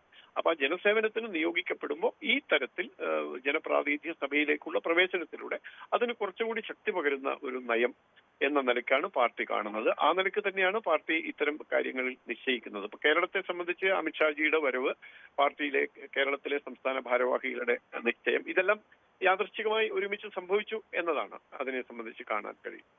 ശരി, വളരെ നന്ദി ശ്രീ സി സദാനന്ദൻ മാസ്റ്റർ, ഞങ്ങളോട് പ്രതികരിച്ചതിന് എല്ലാ അഭിനന്ദനങ്ങളും ഒപ്പം ആശംസകളും. ഒരു ഉത്തരവാദിത്വം ഏറ്റെടുക്കുകയാണ്, അത് ഏറ്റവും നന്നായി തന്നെ നിർവഹിക്കാൻ കഴിയട്ടെ എന്ന് ആശംസിക്കുന്നു. ഇപ്പോൾ ശ്രീ കെ രഞ്ജിത്ത് കൂടി നമ്മളോടൊപ്പം ടെലിഫോൺ ലൈനിലുണ്ട്. ശ്രീ കെ രഞ്ജിത്ത്, കണ്ണൂരിലെ പാർട്ടിയെ സംബന്ധിച്ച് വളരെ പ്രധാനപ്പെട്ട അല്ലെങ്കിൽ പ്രത്യേകതയുള്ള ഒരു വ്യക്തി തന്നെയാണ് സി സദാനന്ദൻ മാസ്റ്റർ, സംശയമില്ല, BJPയെ സംബന്ധിച്ച്. അങ്ങനെ ഒരാളെ വളരെ അപ്രതീക്ഷിതമായ ഒരു നോമിനേഷൻ എന്നാണ് ഞങ്ങൾക്ക് പറയാൻ തോന്നുന്നത്. നിങ്ങൾക്ക് അങ്ങനെയാണോ? അദ്ദേഹത്തിൻ്റെ ഈ ചുമതല, അദ്ദേഹത്തെ ഏൽപ്പിച്ച ഈ ചുമതല എങ്ങനെയാണ് കാണുന്നത്? കണ്ണൂർ ജില്ലയിലെ രാഷ്ട്രീയ അക്രമത്തിന്റെ വേണമെങ്കിൽ രക്തസാക്ഷി എന്ന് വേണമെങ്കിൽ സദാനന്ദൻ മാഷെ നമുക്ക് പറയാൻ സാധിക്കും. 1967 മുതൽ മാർക്സിസ്റ്റ് പാർട്ടി കണ്ണൂർ ജില്ലയിൽ ഇത്തരത്തിൽ നിരവധി ആളുകൾ അംഗവൈകല്യം ഉണ്ടാക്കിയ സംഭവങ്ങൾ നടന്നിട്ടുണ്ടായിരുന്നു. കണ്ണുകളില്ലാത്ത ആളുകളുണ്ട്, കൈയില്ലാത്ത ആളുകളുണ്ട്. സദാനന്ദൻ മാസ്റ്ററുടെ 2 കാലുമാണ് വെട്ടി അറുത്തു മാറ്റിയിരിക്കുന്നത്. അപ്പൊ അങ്ങനെ വരുന്ന സമയത്ത് സദാനന്ദൻ മാസ്റ്ററുടെ ഈ സ്ഥാനലബ്ധി കണ്ണൂർ ജില്ലയിലെ നൂറുകണക്കിന് വരുന്ന അക്രമത്തിൽ പരിക്ക് പറ്റിയ ആളുകളെ സംബന്ധിച്ചോളം അവർക്ക് പാർട്ടിയുടെ കേന്ദ്ര നേതൃത്വം കൊടുത്ത വലിയൊരു അംഗീകാരമായിട്ടാണ് ഞങ്ങൾ ഈ സദാനന്ദൻ മാസ്റ്ററുടെ ഈ ചുമതലയെ കുറിച്ച് കാണുന്നത്. ഏറ്റവും സ്വീകാര്യനായ ഒരാളെ തന്നെയാണ് പാർട്ടി നേതൃത്വം ഇപ്പോൾ തെരഞ്ഞെടുക്കപ്പെട്ടിരിക്കുന്നത്. സദാനന്ദൻ മാസ്റ്റർ പറയുകയാണെങ്കിൽ അദ്ദേഹം ഒരു ഗ്രാമത്തിൽ, ഒരു സാധാരണക്കാരനായ ഒരാളെ, ഒരു ഗ്രാമത്തിൽ ജീവിക്കുന്ന ഒരു സാധാരണക്കാരായ ആളെ ഇത്രയും വലിയ ഒരു ചുമതലയിലേക്ക് തെരഞ്ഞെടുക്കുക എന്ന് പറയുന്നത് പാർട്ടിയുടെ ഏറ്റവും നല്ല ഒരു കാഴ്ചപ്പാടിന്റെ ഭാഗമായിട്ടാണ് കാണാൻ സാധിക്കുന്നത്. ഇതുപോലത്തെ ഒരു സന്തോഷം ജില്ലയുടെ പാർട്ടി പ്രവർത്തകന്മാരെ സംബന്ധിച്ചോളം ഏറ്റവും സന്തോഷമുള്ള ഒരു ദിവസമാണ് ഈ ദിവസം. തെരഞ്ഞെടുക്കപ്പെട്ടതിൽ ഏറ്റവും അനുയോജ്യനായ ഒരാളെ തന്നെയാണ് പാർട്ടി ഇപ്പോൾ തെരഞ്ഞെടുക്കപ്പെട്ടിരിക്കുന്നത് എന്നുള്ളത് വളരെയേറെ സന്തോഷം ഞങ്ങൾക്ക് തോന്നുകയാണ്.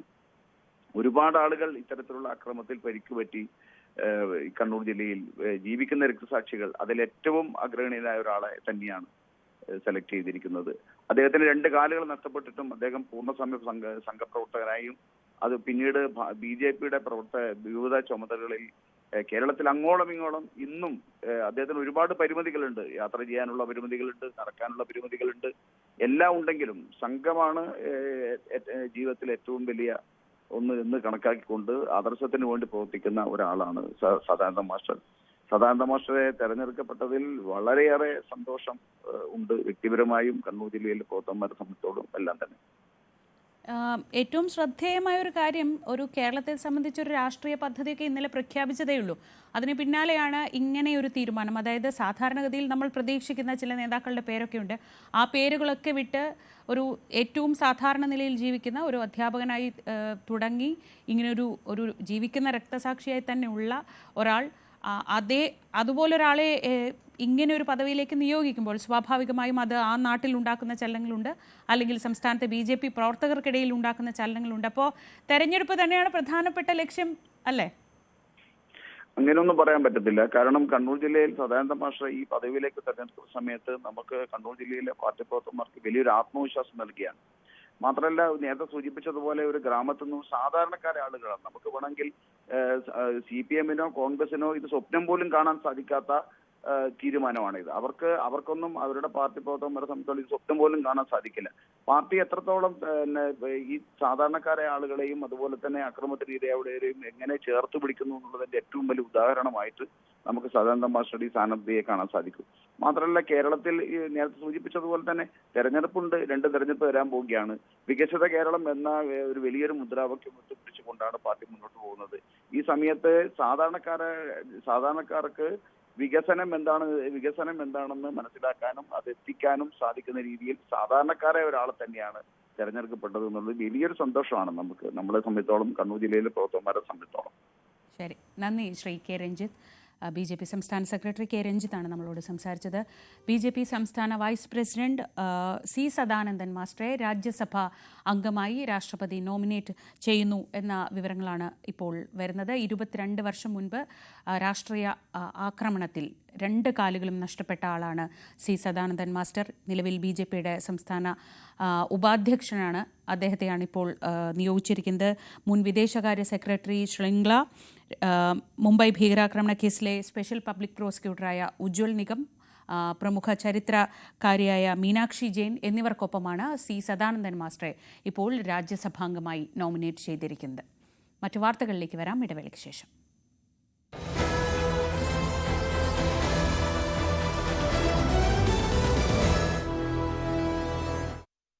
ശ്രദ്ധയാകർഷിച്ച വിവാഹാഘോഷം, പൈതൃക പാരമ്പര്യങ്ങളും ഭക്തിയും സംഗമിച്ച ആഗോള സദസ്സ്,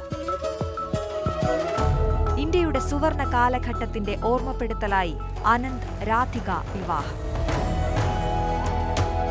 ലോകത്തെ ഇന്ത്യയിലേക്കും ഇന്ത്യയെ ലോകത്തേക്കും എത്തിച്ച മഹനീയ നിമിഷം.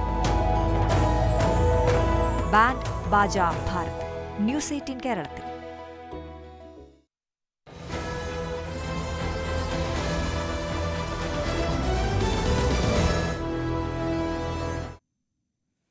കേരള സർവകലാശാലയിലെ ഭരണ പ്രതിസന്ധി തുടർന്നുകൊണ്ടേയിരിക്കുകയാണ്. ഇന്നലെയൊക്കെ എത്തിയപ്പോഴത്തേക്കും കാര്യങ്ങൾ കൈവിട്ടു പോകുന്ന അവസ്ഥയിലാണുള്ളത്. സർവകലാശാലയിൽ ഇപ്പോൾ ഫയൽ നീക്കത്തിലെ പ്രതിസന്ധി തുടരുകയാണ്. ഡിജിറ്റൽ ഫയൽ നീക്കം നിയന്ത്രിക്കാനുള്ള വൈസ് ചാൻസലർ മോഹനൻ കുന്നുമ്മലിന്റെ നീക്കം ഇടത് സിൻഡിക്കേറ്റ് അംഗങ്ങളുടെ നിർദ്ദേശപ്രകാരം ഡിജിറ്റൽ സർവീസ് പ്രൊവൈഡർ തടഞ്ഞു എന്നതാണ് ഏറ്റവും പുതിയ വാർത്ത. രജിസ്ട്രാറുടെ ഐഡിയും മിനി കാപ്പനിൽ നിന്ന് മാറ്റി അനിൽകുമാറിന് നൽകിയിട്ടുണ്ട്. ഇതിനിടെ സർവകലാശാലയിൽ സുരക്ഷാ വീഴ്ച ഉണ്ടാകരുതെന്ന് പോലീസ് മേധാവിയോട് ഗവർണറും ആവശ്യപ്പെട്ടു. പ്രതിഷേധം ഭയന്ന് വൈസ് ചാൻസലർ ആഴ്ചകളായി സർവകലാശാല ആസ്ഥാനത്തേക്ക് എത്തുന്നതേയില്ല. ഡാൻ കുര്യൻ വിവരങ്ങളുമായി. ഡാൻ, ഫയൽ നീക്കം കഴിഞ്ഞ ദിവസങ്ങളിലൊക്കെ ആകെ പ്രതിസന്ധിയിലായിരുന്നു.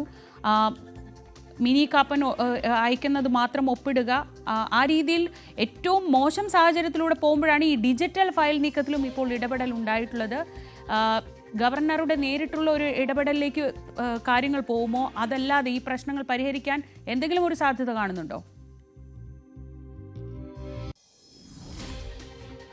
ശ്രീജ, സർവകലാശാലയിൽ കഴിഞ്ഞ ഏതാനും ആഴ്ചകളായി തുടരുന്ന ഭരണ പ്രതിസന്ധിയാണ് അക്ഷരാർത്ഥത്തിൽ ഫയൽ നീക്കത്തെ വരെ ബാധിക്കുന്ന തരത്തിലേക്ക് ഇപ്പോൾ എത്തിയിരിക്കുന്നത്. അതായത് വൈസ് ചാൻസലർ കൂടിയായ ഡോക്ടർ മോഹൻ കുന്നുമ്മൽ ഈ ഡിജിറ്റൽ ഫയലുകളിൽ ഒപ്പുവെക്കുന്നതടക്കം ഈ ഡിജിറ്റൽ ഫയലുകൾ കൈകാര്യം ചെയ്യുന്ന തരത്തിലേക്ക് നേരിട്ട് ഇടപെട്ട് തുടങ്ങിയതോടെയാണ് ഇടത് സിൻഡിക്കേറ്റ് അംഗങ്ങളുടെ നേതൃത്വത്തിൽ ഈ ഡൊമൈനോട്, അതായത് ഇതിൻ്റെ സർവീസ് പ്രൊവൈഡറുമായി ബന്ധപ്പെട്ട് ഈ ഡിജിറ്റൽ ഫയൽ നീക്കം തടസ്സപ്പെടുത്തുന്ന തരത്തിലുള്ളൊരു ഇടപെടൽ നടത്തിയിരിക്കുന്നത്. അതോടൊപ്പം രജിസ്ട്രാർ ആയി വൈസ് ചാൻസലർ നിയോഗിച്ച ഡോക്ടർ മിനി കാപ്പൻ്റെ ഡൊമൈൻ അഡ്രസ്സ് മാറ്റി പകരം എസ് അനിൽകുമാറിന് തന്നെ നൽകുന്ന തരത്തിലുള്ളൊരു നടപടിയും സിൻഡിക്കേറ്റ് അംഗങ്ങളുടെ ഭാഗത്ത് നിന്ന് ഉണ്ടായിട്ടുണ്ട്. പക്ഷേ vice chancellor doctor Mohan Kunnummal ഈ വിഷയത്തോട് ഏത് തരത്തിലായിരിക്കും ഇനി പ്രതികരിക്കുക എന്നതാണ് അറിയാനുള്ളത്. നമുക്കറിയാം, വിദേശ സന്ദർശനത്തിന് ശേഷം അദ്ദേഹം ഇതുവരെ ഈ സർവകലാശാലയിലേക്ക് പിന്നീട് തിരികെ എത്തിയിട്ടില്ല. നാട്ടിൽ വന്ന ശേഷവും വലിയ തരത്തിലുള്ള പ്രതിഷേധങ്ങൾ, സമാനതകളില്ലാത്ത പ്രതിഷേധങ്ങൾ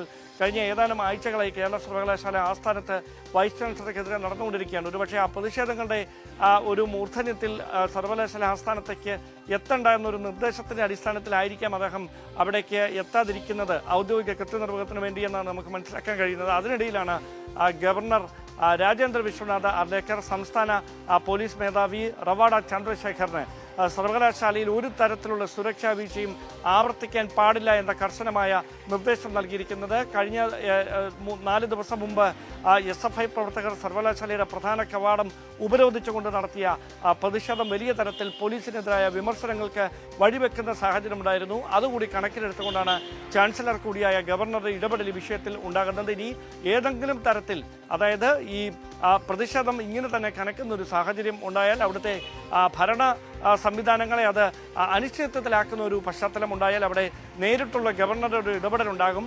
ആ ഇടപെടൽ ഏതെങ്കിലും ഒരു കടുത്ത തീരുമാനത്തിലേക്ക് കടക്കുമോ എന്നത് മാത്രമാണ് ഇനി അറിയാനുള്ളത്. വൈകാതെ അത് സംബന്ധിച്ച സൂചനകൾ ലഭ്യമാകുമെന്നാണ് വിലയിരുത്തപ്പെടുന്നത്. ഡാനാണ് വിവരങ്ങൾ നൽകിയത്. എഞ്ചിനീയറിംഗ് പ്രവേശന നടപടികൾ പൂർത്തിയാക്കുന്നതിലും കേരളം ഒരു പ്രതിസന്ധിയിലാണ്. കൂടുതൽ സമയം തേടേണ്ട സാഹചര്യമാണ് ഇപ്പോൾ ഉള്ളത്. ഓഗസ്റ്റ് 14-നകം പ്രവേശനം പൂർത്തിയാക്കണമെന്നാണ് AICTE നിർദ്ദേശം. വിവരങ്ങളുമായി ഡാൻ തന്നെ ഒരിക്കൽ കൂടി ചേർന്നു. ഡാൻ, കോടതി നടപടികളുമായി ബന്ധപ്പെട്ട് കേരളത്തിന് സമയനഷ്ടമുണ്ടായിട്ടുണ്ട്. ഇനിയിപ്പോൾ AICTE പറയുന്ന സമയത്തേക്ക് എന്തായാലും പ്രവേശനം നടത്താൻ കഴിയില്ല എന്നത് ഉറപ്പാണ്. ഈ പ്രതിസന്ധി എങ്ങനെ പരിഹരിക്കാനാണ് സർക്കാർ ആലോചിക്കുന്നത്? ഈ വിഷയം AICTEക്ക് ഇതുമായി ബന്ധപ്പെട്ട വിശദമായ ഒരു കത്ത് കേരളം നൽകാൻ ഒരുങ്ങുകയാണ്. അതായത് കോടതി നടപടികളുടെ പശ്ചാത്തലത്തിൽ ഇതിന് കാലതാമസം നേരിട്ട ഒരു സാഹചര്യം ചൂണ്ടിക്കാണിച്ചുകൊണ്ടാണ് കൂടുതൽ സാവകാശം അനുവദിക്കണം കേരളത്തിലുള്ള വിദ്യാർത്ഥികൾക്ക് എന്ന ആവശ്യം മുമ്പോട്ട് വെക്കാൻ പോകുന്നത്. സമാനമായ വിഷയം ചൂണ്ടിക്കാണിച്ചുകൊണ്ട് കേരള വിദ്യാർത്ഥികൾ സുപ്രീം കോടതിയെ സമീപിക്കാൻ ഒരുങ്ങുകയാണ്. അവിടെ ഹർജി ഫയൽ ചെയ്യാൻ ഒരുങ്ങുകയാണ്. ഈ വിഷയവും ഈ കത്തിൽ ഔദ്യോഗികമായി തന്നെ രേഖാമൂലം അറിയിക്കുമെന്നാണ് മനസ്സിലാക്കാൻ കഴിയുന്നത്. അങ്ങനെയാണെങ്കിൽ വരുന്ന ഓഗസ്റ്റ് 16-ന് ഈ പ്രവേശന നടപടികൾ പൂർത്തിയാക്കണമെന്നാണ് നിർദ്ദേശം. പക്ഷേ ഇങ്ങനെ രേഖാമൂലം സംസ്ഥാനം തന്നെ ഒരു കത്ത് കൈമാറുന്നതിലൂടെ ഈ വിഷയത്തിൽ ഈ എഞ്ചിനീയറിംഗ് പ്രവേശന പരിധി, ഈ സമയപരിധി നീട്ടാനുള്ളൊരു സാവകാശം അധികൃതരുടെ ഭാഗത്തുനിന്ന് ഉണ്ടാകുമെന്നൊരു വിലയിരുത്തലാണ് കോടതി നടപടികൾ ചൂണ്ടിക്കാണിച്ചുകൊണ്ട് ഇത്തരമൊരു ഇടപെടലിന് രേഖാമൂലം കത്ത് നൽകാനുള്ള ഒരു തീരുമാനത്തിലേക്ക് സംസ്ഥാനം ഇപ്പോൾ എത്തുന്നത്. ഡാൻ കുര്യനാണ് വിവരങ്ങൾ നൽകിയത് തിരുവനന്തപുരത്ത് നിന്ന്. സ്കൂൾ സമയം മാറ്റത്തിൽ സർക്കാർ വലിയ കടുംപിടുത്തമൊക്കെ പിടിച്ചെങ്കിലും പതുക്കെ സമവായത്തിലേക്ക് പോവുകയാണിപ്പോൾ. സമവായത്തിലേക്ക് സർക്കാരും സംസ്ഥയും നീങ്ങുന്നു എന്നതാണ് വിവരങ്ങൾ. വൈകാതെ തന്നെ ഒരു ചർച്ചയ്ക്ക് സാഹചര്യം ഒരുക്കാനാണ് സർക്കാർ ആലോചിക്കുന്നത്. മന്ത്രി തയ്യാറാണെന്ന് അറിയിച്ചതോടെ സമയം അറിയിച്ചാൽ ചർച്ചയിൽ പങ്കെടുക്കാമെന്ന് സമസ്ത നേതൃത്വവും അറിയിച്ചിരുന്നു.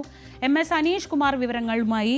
അനീഷ്, ബലംപിടുത്തമൊക്കെ വിട്ട് എന്തായാലും തിരിച്ചടി ഉണ്ടാകുമെന്നൊരു മുൻകരുതൽ സർക്കാരിൻ്റെ ഭാഗത്തു നിന്നുണ്ട്. അപ്പോഴാണ് വളരെ പെട്ടെന്ന് ഒരു അയഞ്ഞ നിലപാടിലേക്കൊക്കെ പോകുന്നത്. സമസ്തയും അതിനോട് ഒരു സഹകരിക്കുന്നത്, അവരോടൊരു ചർച്ച പോലും നടത്തിയില്ല എന്ന ഒരു വിഷമം അത് മാറുന്നു. അതാണോ സാഹചര്യം?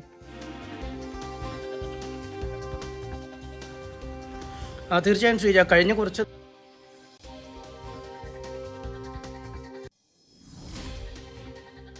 അനീഷ് വിവാദവുമായി അനീഷ് പറഞ്ഞോളൂ, കേൾക്കാം. സമയമാറ്റ വിവാദവുമായി ബന്ധപ്പെട്ട് സമസ്ത അധ്യക്ഷൻ ജിഫ്രി മുത്തുകൊയ്ത്തങ്ങൾ തന്നെ നേരിട്ട് മുഖ്യമന്ത്രിക്ക് നിവേദനം നൽകുകയും പക്ഷേ ഒരു മാസം കഴിഞ്ഞിട്ടും അതിൽ യാതൊരു നടപടിയും ഉണ്ടാകാതെ വരുന്ന സാഹചര്യം. വിദ്യാഭ്യാസ മന്ത്രിയാവട്ടെ ഒരു പടി കൂടി കടന്നാക്രമിക്കുന്ന, അതായത് ഈ വിരട്ടലൊന്നും ഇങ്ങോട്ട് വേണ്ട എന്ന രീതിയിലുള്ള പരാമർശങ്ങൾ നടത്തുകയും ചെയ്തു. ഇതിന് പിന്നാലെയാണ്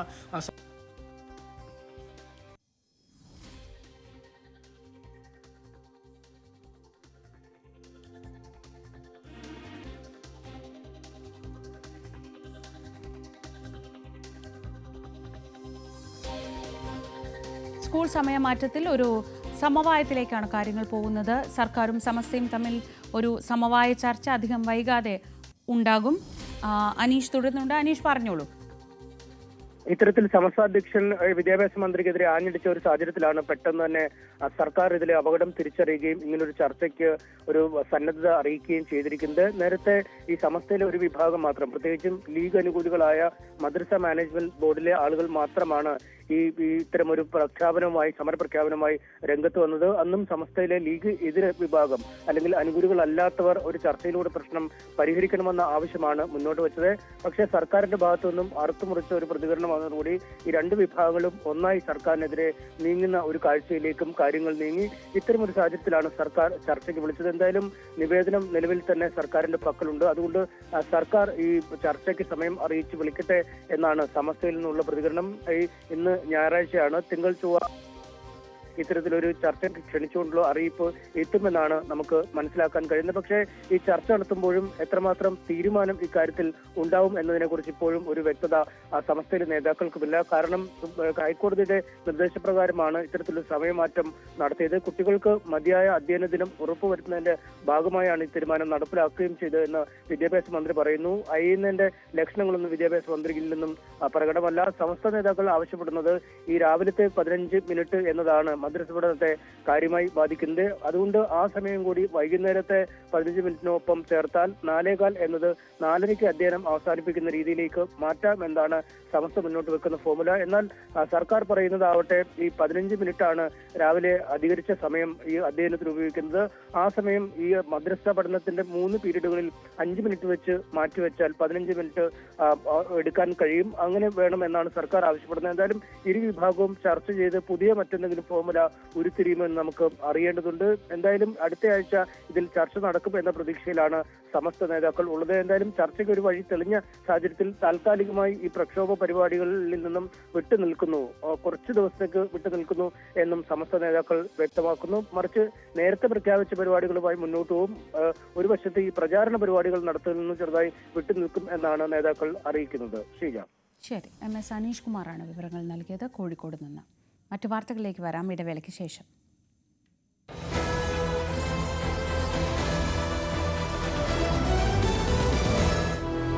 രാജകുമാരി